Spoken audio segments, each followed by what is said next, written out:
Siamo in collegamento col sindaco di Vittorio Veneto, Mirella Bagliana, per un nuovo aggiornamento riguardante la questione acqua potabile a Vittorio Veneto. Vi stiamo parlando nel pomeriggio di venerdì 11 ottobre. Com'è la situazione? Allora, la situazione è tornata alla normalità. Verso l'una è arrivata la comunicazione da parte dell'ULSS che dopo un'ulteriore analisi i parametri sono rientrati nella normalità e quindi l'acqua è potabile.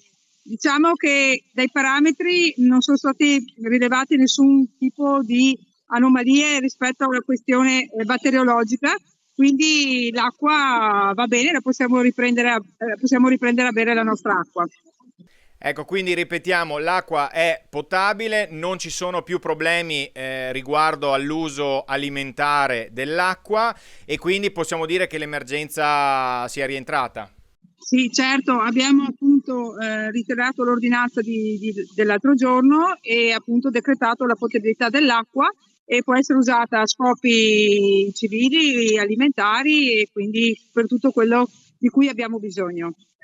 Quindi possiamo tranquillizzare i cittadini.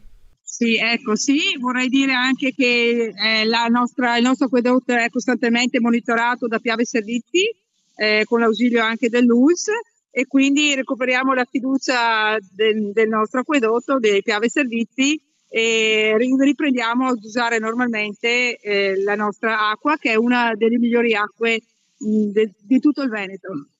Grazie Sindaco per averci aggiornato e per aver appunto nuovamente tranquillizzato i nostri telespettatori. Immagino che siano state giornate un po' concitate.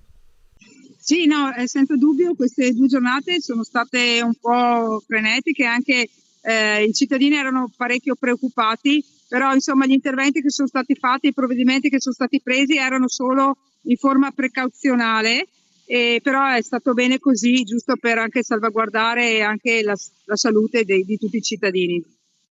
Grazie mille, a risentirci. Grazie a voi, a risentirci.